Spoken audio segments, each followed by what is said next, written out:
ખેડૂત મિત્રો, હું અશ્વિન રામાણી, એમઆર પ્રોડક્ટ ભાવનગર તરફથી.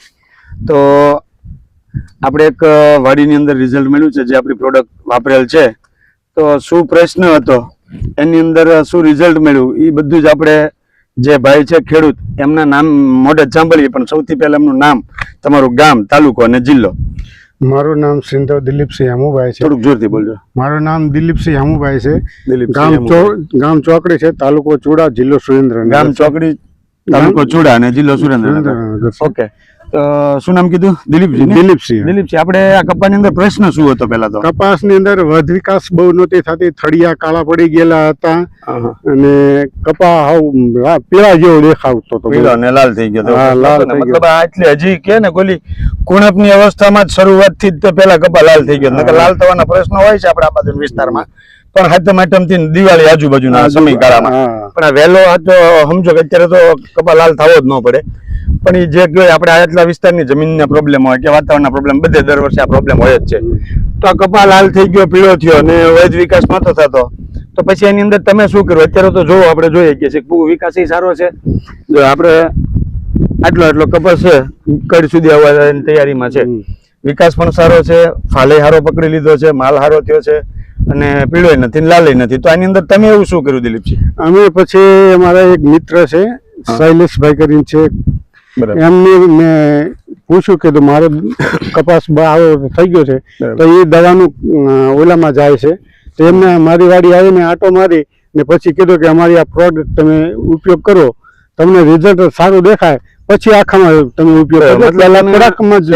કીધું એટલે તમે અડધામાં, એટલે મતલબ કેટલું 1 એકર એવું છે? ના, 2 એકર 5 વીઘામાં. 2 એકર. એની અંદર તમે શું શું વાપર્યું છે? એની અંદર જે બ્લેક પાવર છે, પાવરગ્રો અને કૃષિ અમૃત, આ ત્રણે આપણે પિયતમાં આપ્યું હતું.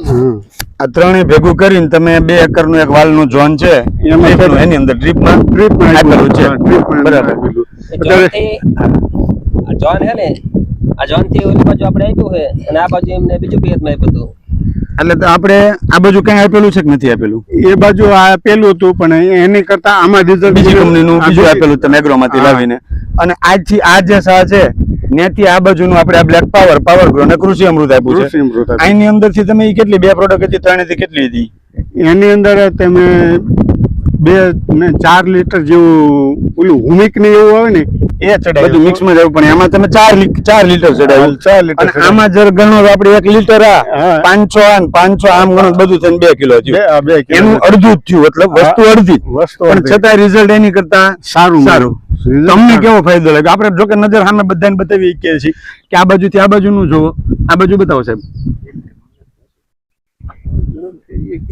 બંધ થઈ ગયું? ચાલુ જ છે.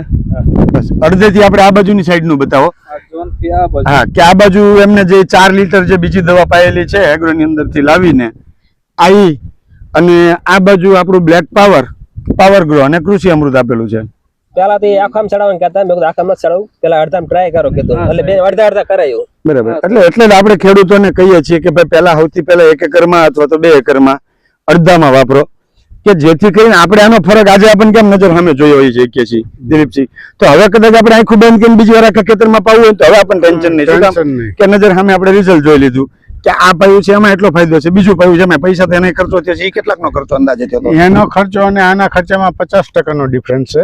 તો એનો ખર્ચો કેટલો હતો? એનો ખર્ચો કંઈક 2200-2300 રૂપિયા. 2200-2300 રૂપિયાનો ખર્ચો આ બાજુના 5 વીઘામાં કર્યો છે તમે. અને આ બાજુનો ખર્ચો આપણે આ બાજુ 1450. બરાબર. છતાંય બે માં ડિફરન્ટ આપણે જોઈએ કે સાજે કે જ્યાં વધારે ખર્ચો કર્યો છે એના કરતા ઓછો ખર્ચ કર્યો છે એ બાજુનો કપા બધી રીતે સારો છે.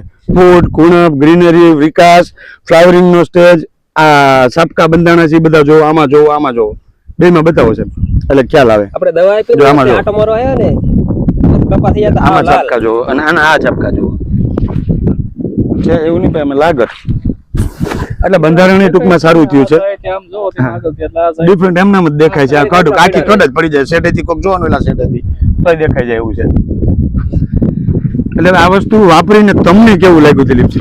ના, મને આ વાપરવાથી ઘણો આર્થિક ફાયદો પણ થયો છે અને કપાસમાં પણ સારો એવો ફાયદો દેખાય છે. બસ આપણે મેઇન વસ્તુ એ અમારે બતાવવા હાટું થઈને જ અમે અડધમ વપરાવી છે. અડધમ વાપરું તો આપણને ખ્યાલ આવે. બીજું આપણે 5 જણા કોઈ આજુબાજુની વાડીવાળા પાડોશી છે એને બતાવી કે ભાઈ ખોટા ખર્ચા બંધ કરી સારી પ્રોડક્ટ રીઝનેબલ પ્રાઇસ ની અંદર થી મળે છે, ઓછા ખર્ચ ની અંદર સારામાં સારું રિઝલ્ટ મળે. આ તફાવત કોઈ પણ વ્યક્તિ જોઈ શકે સેટે આવે એટલે અને આનો ફાયદો લાંબા ટાઈમ સુધી રહે. લાંબા ટાઈમ સુધી રહેશે. અને આ મેન વાત તમે- સાહેબ ને કહીએ છે આપણે ભાવનગર ની એમઆર પ્રોડક્ટ ની આ ઓર્ગેનિક કેમિકલ નથી, કેમિકલ કઈ નુકસાન ન ઓર્ગેનિક કરે. છતાં પણ સસ્તી અને સારી અને ઓર્ગેનિક જમીન પણ સુધારે, લાંબા સમય સુધી પાકને રિઝલ્ટ મળે, રિઝલ્ટ મળે. બધી રીતે અનુભવને ફાયદો તમે તમારી નજર સામે જોયો. હા. તો હવે બીજા કોઈ આપણા ખેડૂત મિત્રો જે આપણો વિડીયો જોતા હોય એને તમે શું સંદેશ આપવા માંગો છો? એને હું એક જ સંદેશ આપું છું કે તમારે આ ઓર્ગેનિક પ્રોડક્ટ છે એટલે જમીનને પણ ફાયદો થાય છે અને ઓછો ખર્ચો થાય છે, એટલે ખર્ચ આર્થિક લાભ પણ થાય છે અને જમીન પણ સારી રહે છે. બરાબર. હવે ઘણા લોકોની એવી માન્યતા હોય ઓર્ગેનિક હોય એટલે રિઝલ્ટ ન આવે અથવા તો મોડું આવે, તો એવો અનુભવ તમને શું થયો? ના, રિઝલ્ટ તો ઓર્ગેનિક હોય છતાં પણ વહેલું જ મળે છે. ઓલા કરતા પણ ફાસ્ટ રિઝલ્ટ મળ્યું ને એના કરતા પણ સારું મળ્યું, આપણે આ જોઈ શકીએ છીએ નજરે. સાહેબ આ દવા ચડાવી ને તો ત્રીજા ચોથા દિવસ વર્ષ આવ્યો એક દર અઠવાડિયું ચાલુ રહ્યો વર્ષ. બરાબર. છતાં પણ કઈ રિઝલ્ટમાં કઈ છતાં પણ કઈ પ્રશ્ન આને ચડાવ્યો ને દિવસો કેટલા થયા આપણે? અને અત્યારે 12 દિવસ જેવું થયું. 12 દિવસ જેવું થયું છે. ચડાવી એ વખતે. બરાબર, સરસ. પણ છતાં હજી 12 દિવસ 15 દિવસ થયા છતાં કોઈ છોડનો ઓલું કે ને ગ્રોથ અટકો નથી, વિકાસ અટકો નથી કે કોઈ પ્રોબ્લેમ પ્રશ્ન નથી. મતલબ આ ત્રણેય તેમ પાયું છે તો 1 મહિનો તો કમ્પ્લીટ પાવર આનો રહેવાનો. રહેવાનું સર. અને બીજું પણ આપણે આની અંદર ફાયદો એ કે 3 પ્રોડક્ટ ભેગી કરીને આપવાનું મેઇન કારણ શું કે મોટા ભાગના બધા તત્વો આવી જાય કે બીજું કોઈ પણ ખાતર તમે ન નાખો તોય કઈ જરૂરિયાત નહીં. ને અત્યારે પાળા ચડાવવા ટાઈમે આપણે ખાતરો આપતા હોય છે, પણ આ 3 આપી દીધું હોય તો બીજું કોઈ ખાતરની પણ જરૂર પડતી નથી. આપણે 3 વસ્તુ ભેગી અલગ અલગ કરીને એટલે આપીએ છીએ. તો ધન્યવાદ, તમે ખૂબ ખૂબ સરસ ઇન્ટરવ્યુ આપ્યું એ બદલ તમારો આભાર.